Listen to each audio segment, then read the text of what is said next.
What if the ultimate price of admission to the most powerful family on earth wasn't your freedom, but your survival? For Sarah Ferguson, the palace gates didn't just close, they became a cage. One day, she was the Queen's favorite. The next, she was a royal ghost, offed from the inner circle and left to drown in millions of dollars of debt. While the firm protected its own, they let Sarah face the wolves alone. But as we peel back the curtain on the last few years, a chilling question emerges. Did Fergie simply fail the crown, or was she the sacrificial lamb the monarchy needed to survive? Imagine waking up to find your entire life has been offed by a single set of photographs. For Sarah Ferguson, the nightmare didn't start with the divorce.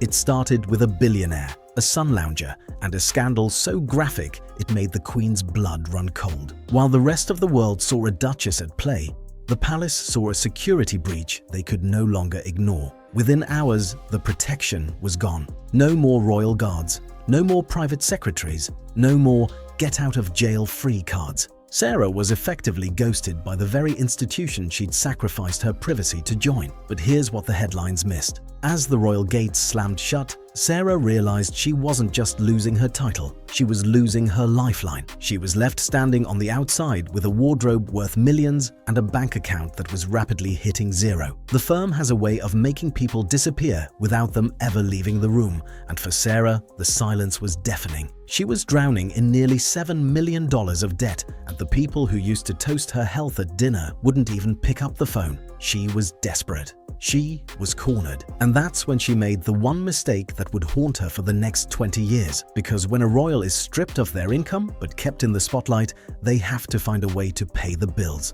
And Sarah's solution? It was about to trigger a sting operation that would expose the dark side of selling the crown. But the money was only the beginning of the horror, because something far more dangerous was lurking in the shadows of her new unprotected life. Sarah Ferguson was about to learn that in the world of the elite, a desperate duchess is the ultimate prey. In 2010, she walked into a luxury hotel suite thinking she was securing her future. Instead, she was walking right into a professional execution of her remaining reputation. A businessman offered her $500,000 in cash, but there was a catch. He didn't want her books or her brand. He wanted her ex-husband. "I can open any door you want," she whispered on a hidden camera. The footage was devastating. It didn't just show a woman in debt, it showed the inner workings of a royal pay-to-play scheme that the palace had spent centuries trying to hide. The cash for access sting didn't just break the internet, it broke the final thread of trust between Sarah and the crown. But here is the part that will make your skin crawl. While the media focused on her greed, no one asked why a member of the most powerful family in history felt she had to sell her soul just to keep the lights on. Was she being greedy, or was she being squeezed by an institution that wanted her to fail publicly? The backlash was swift, brutal, total. She became the national punchline, the Duchess of Pork, the royal outcast that even the tabloids felt safe to bully. But while she was being dragged through the mud, something even more isolating was happening behind the closed doors of the royal inner circle. She wasn't just being criticized anymore, she was being erased from history. And as she sat in her home, watching the family she still loved move on without her, she realized that the silence from the palace wasn't just an accident, it was a strategy of quiet exclusion that was about to turn her into a royal ghost. And the details of how they did it are even more unsettling than the scandal itself. Imagine being invited to the party of the century, only to realize your name was scrubbed from the guest list in permanent ink. For years, Sarah Ferguson lived in a state of royal limbo that would drive most people to the brink. She was the mother of 2 princesses, the ex-wife of a prince, and yet she was treated like a radioactive shadow. When the big moments happened, the royal weddings, the state funerals, the balcony appearances, the cameras would pan across the faces of the elite, and one person was always missing.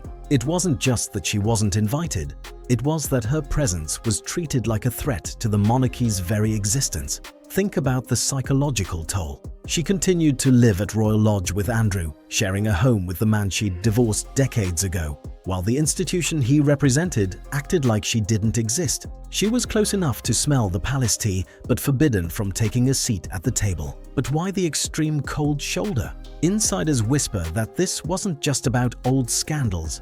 It was a calculated move to de-risk the brand. By making Sarah a ghost, the palace was sending a message to anyone else who thought about coloring outside the lines. If you break the rules, you don't just lose your job, you lose your identity. Yet, while the world watched her being airbrushed out of the family portraits, a new storm was brewing. A storm she couldn't hide from, even in the safety of her shared home. Because the man she had remained fiercely loyal to, the man she'd stayed with through her own darkest hours, was about to face a controversy so massive it would threaten to swallow them both whole. And this time, Sarah wasn't just an outsider looking in, she was directly in the line of fire. The most dangerous thing about Sarah Ferguson wasn't her own mistakes, it was who she refused to leave behind. By 2024, the Andrew factor had transformed from a family tragedy into a radioactive blast zone. When Andrew was stripped of his military titles and his Royal Highness style, the shockwaves didn't just stop at his door. They tore right through the life Sarah had spent decades rebuilding. In October 2025, the final hammer fell. The king initiated the formal process to strip Andrew of everything. No more duke, no more prince, just Andrew Mountbatten-Windsor.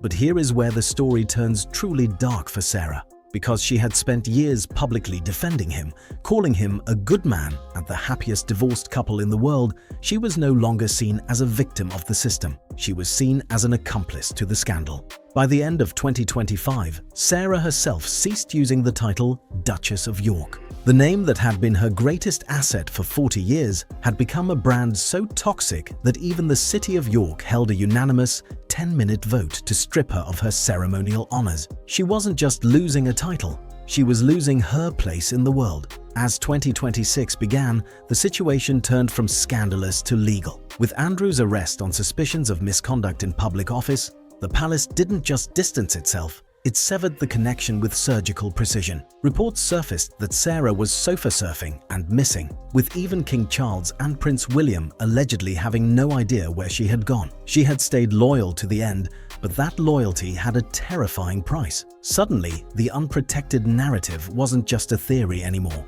It was a visible, public reality. As Sarah allegedly laid false breadcrumbs to escape the media's trail, the world began to realize the truth.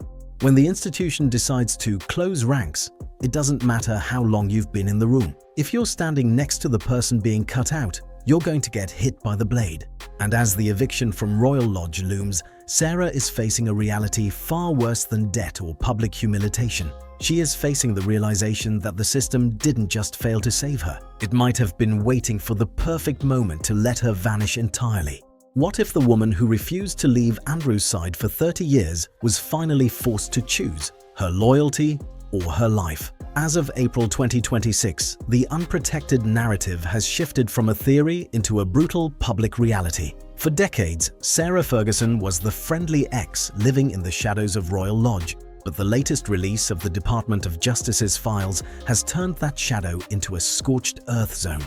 While Andrew faces the most severe legal scrutiny of his life, Sarah has been spotted hundreds of miles away, incognito in a remote Austrian ski chalet. The message from the palace is no longer subtle, it's a total blackout. The 30-room mansion she shared with Andrew is gone.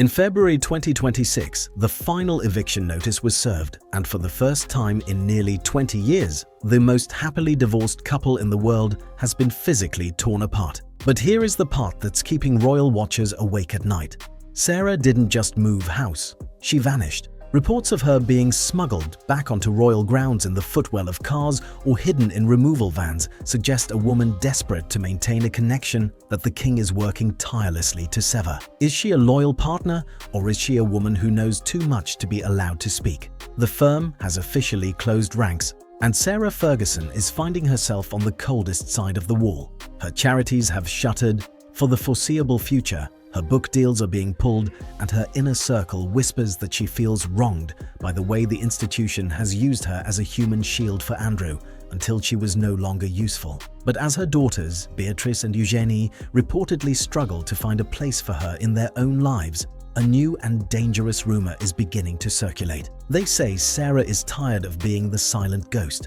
Rumors of a nuclear memoir, a $20 million gamble to finally secure her own future, are sending shockwaves through the palace. If she has nothing left to lose, she might just be the one to finally tell the truth about what happens to those the royal family leaves behind. So, did the royal family really destroy Sarah Ferguson's life? Or is the truth even more unsettling? As of 2026, the fairy tale has officially been buried. With the loss of Royal Lodge, her titles stripped, and Andrew facing the full weight of the justice system, Sarah is no longer just on the outside. She's a ghost in the machine. While the palace focuses on its own survival, Sarah is reportedly hiding out in the Austrian Alps, weighing her final move. The system didn't just fail to save her. It waited until she was no longer a useful shield, then it cut her loose. But here's the thing. Sarah Ferguson is a survivor. And with rumors of a $20 million memoir on the horizon, the unprotected Duchess might be about to remind the world that those who are cast out have the loudest voices of all. But I want to hear from you. Do you think the royal family was right to distance themselves to protect the monarchy?